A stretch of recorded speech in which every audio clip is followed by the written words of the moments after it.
It is Wednesday, April 13th, 2022. This is Baseball Today, presented by our good friends over at MUGSY Jeans. I'll tell you why I love MUGSY Jeans and the fit they provide in just a second.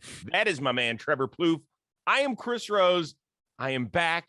I want to thank Pete Moylan for sitting in. I want to thank Joe's McFly for sitting in. It looked like you guys had the best time. You don't want to thank me? Well, you were here regardless, but you did a great job hosting the show, my Unbelievable. man. I took over your job as host. I know. Each day, though, we did mention you and wanted to, make sure you were having a good time on your vacation. It sure looks like you did. You came back all bronzed and beautiful. Yeah. It was a hell of a time. It was a hell of a time getting there, as you saw by my Twitter feed on Friday. Once we got there, it was great. I'm happy for you. I'm happy you had some time off. Yeah. But let's go. Let's get back to baseball. Okay? I know yesterday you were yelling at me. You're like, what are you doing taking time off? We're in baseball. I'm like, yeah, dude, 25th anniversary celebration only happens every 25 years or so. So we had to go do that. But that's fine. And let's celebrate something special. Alyssa Nacken, she's a coach on the Giants staff.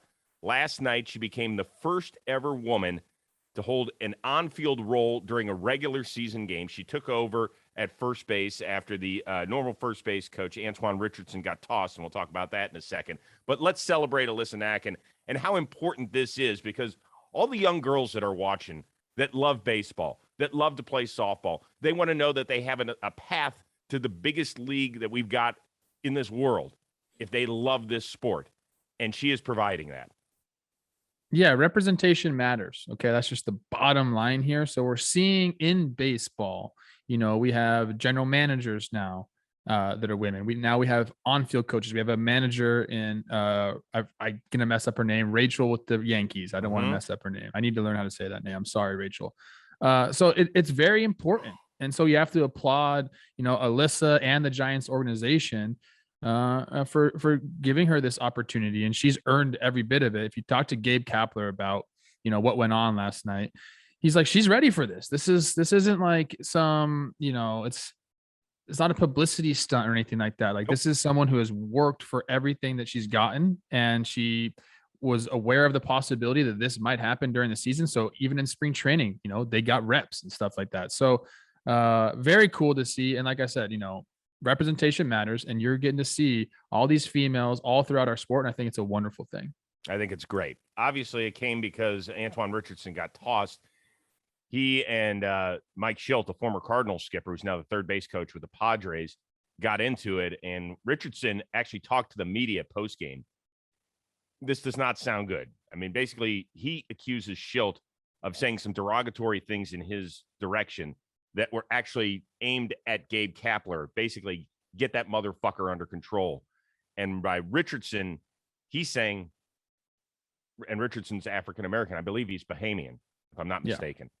Yeah. And he's saying, well, wait a second, like trying to get me under control, like I'm some out-of-control human. This story is not going to be finished. We're not going to focus much on it today because I think it'll continue to fester. And if we have to talk about it, we will at some point. But it is something that people definitely need to be aware of. As for the game itself, last night, Giants took it to Yu Darvish and the Padres early on, and they didn't step out off the accelerator. Steven Duggar stole a base when they were up big early in the game. Mauricio Dubon, with his team up 9 runs in the 6th, ended up bunting for a hit. That caught the ire of Bomel and Matt Williams in the Padres dugout. Gabe Kapler, you saw on TV, talk to Dubon after it happened, and people thought that he was chastising him. Apparently, he was not. Give a listen. I fully support both of those decisions. Support the decision that Duggar made. Also support the decision that Dubon made to bunt right there. And our goal is not exclusively to win one game in a series. It's to try to win the entire series. So sometimes that means trying to get a little bit deeper into the opposition's pen. And I understand that that's that many teams don't love that strategy. And I get why. It's something that we talked about it as a club before the season, and that we were comfortable going forward with that strategy. Your thoughts? Oh, this is complex. I know people don't want to hear that. And it's like, dude, a lot of people see this as really silly, like the unwritten rule. So now there are some that I feel are silly. I've voiced my opinion many times throughout our programming on John Boy Media. But I think this is an evolving situation. And I say evolving because, I'm not going to sit here and say that when I was playing that was okay. Or that I probably would, if I was on the Padres team, when I was playing, I might have been like, what's going on here a little bit? But things happen and things change and you have conversations. I'm out of the game now. I get to see things from a different perspective. I've mentioned here before, all these unwritten rules, they only favor the pitchers. Please find me an unwritten rule that favors the hitter. You can't swing 3-0. You can't bunt, up too many runs. You can't steal up too many runs. It's like, well, what can we do? Do you get to stop throwing off-speed pitches now? Are you only throwing heaters? So, couple things. When I was playing, the rule is 6 after 6. Okay, that's kind of the rule. Dumb rule. It's a weird rule. And then again, I get out of baseball and I start to think, well, who came up with these rules? Like, why are we following these rules? They don't necessarily make a ton of sense. It's just the way I was brought up. That's not okay that's not enough. Just because it's the way you were brought up doesn't mean it's the right way. So, well, I believe in sportsmanship and I believe that there, needs to be respect throughout the game. I think there are instances like this where we need to change, as a game on a whole. Now, Gabe gave excellent reasons as to why they want to do it. He said, we got together before the season and said, look, this is how we're going to gain some sort of advantage throughout the year. Our goal is to win as many games as possible. If that means that we're going to bunt a little bit more to get deeper into their pen, so be it. If that means, we're going to steal in the second inning, which I don't believe, like, it's the second inning, bro. You can do whatever you want in the second inning. This is a Major League Baseball team. They can come back and score runs. They're surely going to try. So I think that they decided to do this, and it was either going to happen now or later in the season. He was going to have to explain himself. He did it eloquently, and I think that he handled the situation right. I challenge all ball players who are done with the game and even ball players that are playing now to think about some of these rules. Just because someone told you to do it doesn't mean it's right. You can evolve your thought process. And I think that's kind of what's happening in some of these situations now throughout the game. I would say this. I thought the most important thing was that Gabe Kapler explained that he wasn't yelling at Mauricio Dubon, because that's the way it appeared to everybody. We looked at it in the dugout. In fact, the announcers were saying, boy, Kapler does not look happy about it. And the fact that he came out and he's like, no, I'm defending it. He probably whispered something like, that's how we're doing it around here. I'm proud of you. I don't care what they're doing. I don't care that Matt Williams is trying to give you a death stare from that dugout. That shit is tired. I'm sorry. Everybody talks about sportsmanship. You know what sportsmanship is? Trying your hardest on every play. Not saying, oh, you know what? We're going to take it easy on you because you kind of quit today. No, it's playing your ass off till it's over. That's what I want as a fan. That's what I'd want. You think Padres fans were sitting there last night saying, oh, why are the Giants bunting on us? And why are they stealing? They're saying, no, why did our ace just get his ass kicked again up in San Francisco? That's what they're pissed off about. And if you're able to make a mockery of the game, and this is totally acceptable in the baseball world, which is crazy to me. You make a mockery of the game when you put a position player into pitch. There's no way around that. That is the truth. If you put a position player into pitch, you are waving the white flag. You are giving up. You're making a mockery of the game of baseball. Bunting is part of the game of baseball. Stealing is part of the game of baseball. And you're telling guys they can't play baseball, but you can put a position player in? That don't work for me. We're trying to get deep into your bullpen is essentially what Gabe is saying. It's the first game of the series, I believe. Like, let's go and get deep into the bullpen as far as we can. And they did do that last night. Okay. Oh, yeah. It was the second game of the series. And second game of the series this afternoon. You can't be mad about that and then put a position player in. Which the Padres did and gave up a couple of homers and Will Myers. All right, let's move on. We'll speed through this one. Two biggest name players from Japan as far as position players are trending in opposite directions. Seiya Suzuki, 2 more blasts yesterday in Pittsburgh. Shohei 1 for 4, but 3 strikeouts. Are you more surprised by the wicked start of Seiya or the slow start of the reigning AL MVP? I am 100% more thinking about this hot start by my guy Seiya Suzuki. He's been all that was advertised in the offseason coming over. You could only dream about what kind of player he would be in the States because we've seen guys come over from Japan. specifically hitters, and kind of struggle a little bit. But everyone said this guy's got pop. This guy's got plate discipline. Well, 2 homers yesterday.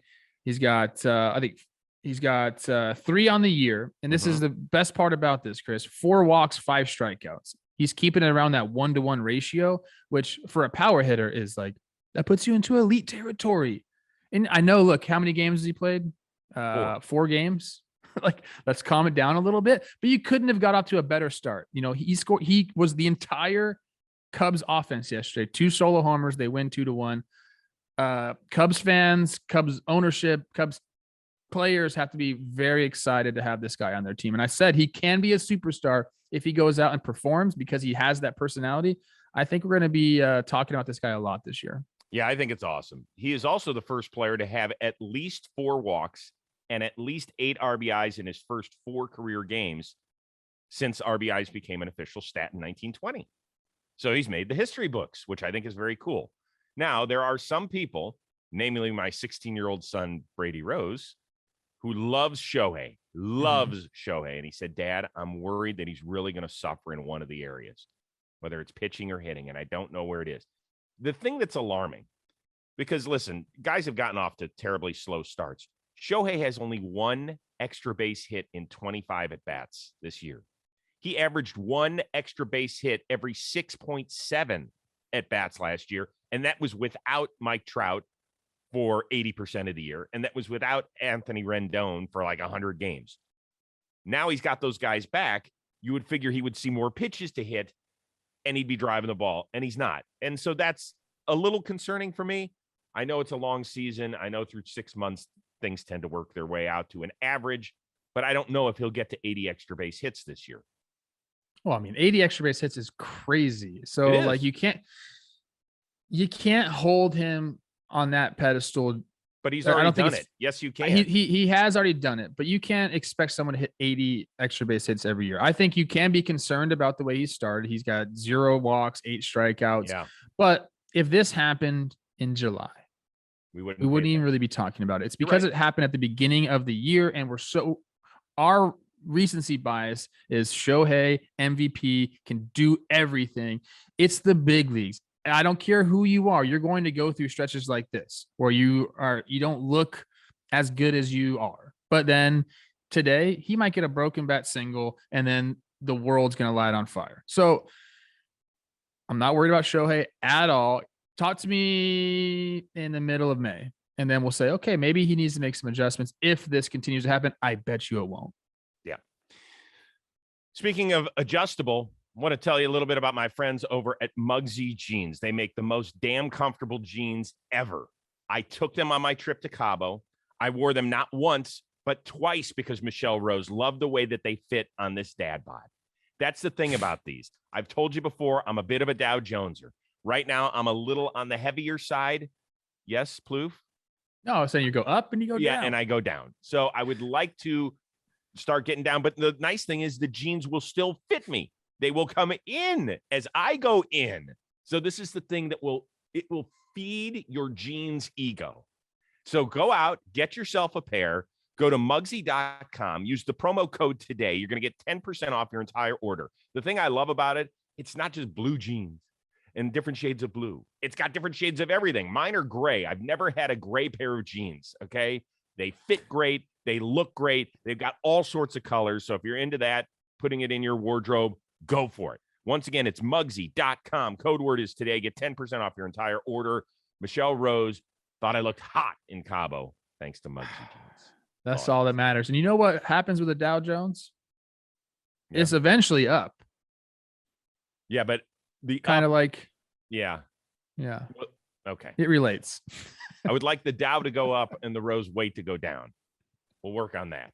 I don't know if MUGSY jeans also has a muzzle, but if so, would you mind sending it to Cincinnati? That is where Reds president, Phil Castellini, on the home opener, did an interview on the Reds flagship station, 700 WLW, and he was asked about the fans losing faith and not having patience. And did you hear what Phil Castellini said? Where are you going to go? Let's start there. I mean, sell the team to who? I mean, that's the other thing. I mean, you want to have this debate. You know, if you want to look at what would you do with this team to have it be more profitable, make more money, compete more in the current economic system that this game exists, it would be to pick it up and move it somewhere else. Yeah. And so be careful what you ask for, you know. Okay. By the end of the evening, through the Reds PR department, Castellini put out a statement apologizing for his comments at the beginning of the day. Much like Alec Boehm apologized to Philly fans for what happened on Monday night, should we give Castellini a bit of a pass? No. And dude, you're trying to get me worked up on this Wednesday morning. I'm in a good mood, and like, you know, I got to listen to this. It's crap. It's crap. Okay, look. He's basically saying, Reds fans, be grateful for us being here because we could leave, or if we sold the team, they could leave. How about Phil? And I have to deal with this with my son a lot. Okay. My son is going to be a fortunate dude. He's going to grow up. He's going to have everything he wants because, you know, his dad worked hard and you know, and his mom. And his mom. Like, but I constantly have to tell him, you need to be grateful for things. Okay. Not everyone has it as good as you do. Okay. You need to be grateful for things. I hammer that into him. Phil needs to hear that too. Okay. You need to be grateful that you're in the position that you're in because you were born into that position.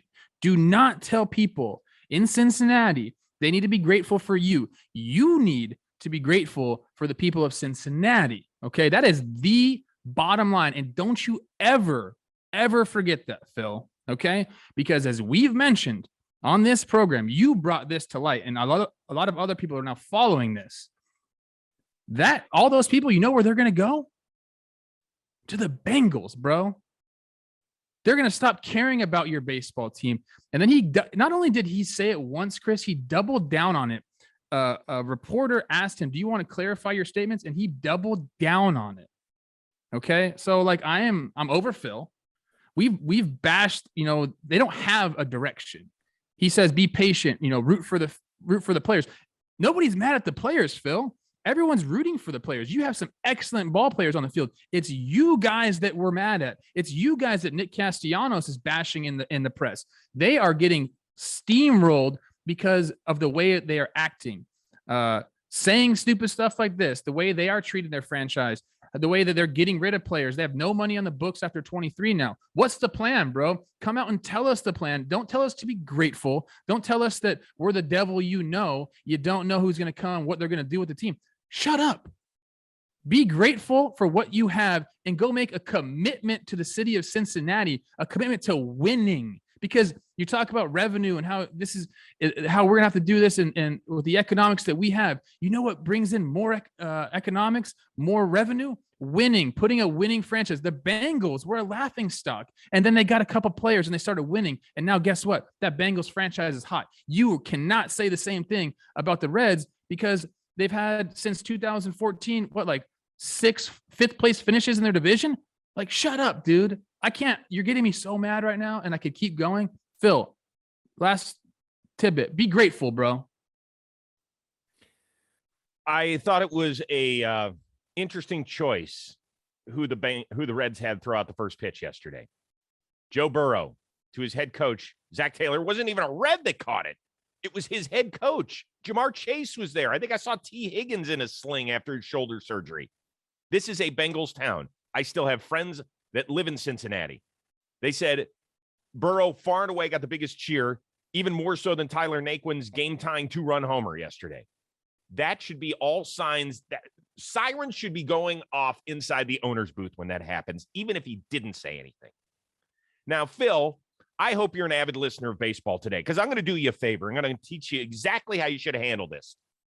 So, Phil, there are fans that have a lack of patience right now, that they don't understand. They see all these big names either walk because of free agency or get traded. What do you tell them? Well, you know what? I would tell them to be patient. I understand maybe you're a little upset with ownership because you don't exactly understand, and I get that. I wish that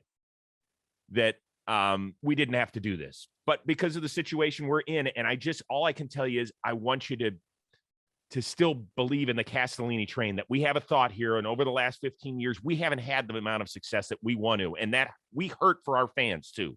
We hurt for our fans. And it's hard for us to trade away guys like Jesse Winker and Eugenio Suarez and Amir Garrett. And it's hard for us to let a guy like Nick Castellanos walk. Like, that doesn't feel good. But we believe in a direction. We believe in these young guys, and we want you to cheer them on because we are all part of Cincinnati. How fucking hard is that to do? For this guy, it's extremely hard. It should not be hard.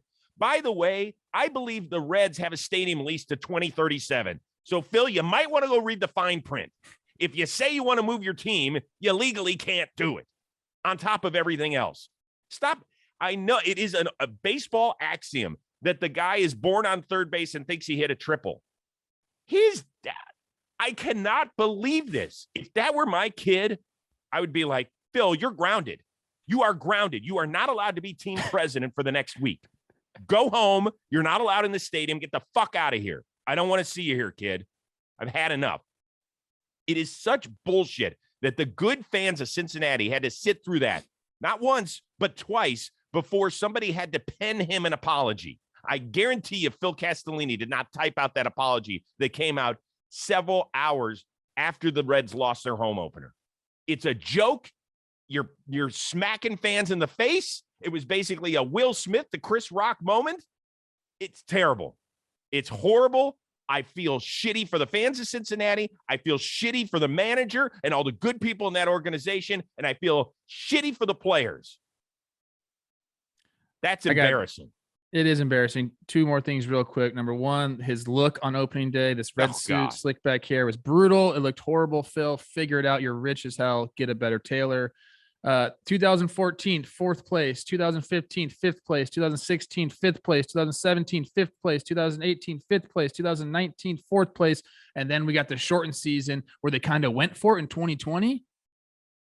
Still finished third in the Central, but made the playoffs because we had expanded playoffs, and then they just get rid of everybody. So what are we doing here? Don't tell us there's a direction when clearly you are lost.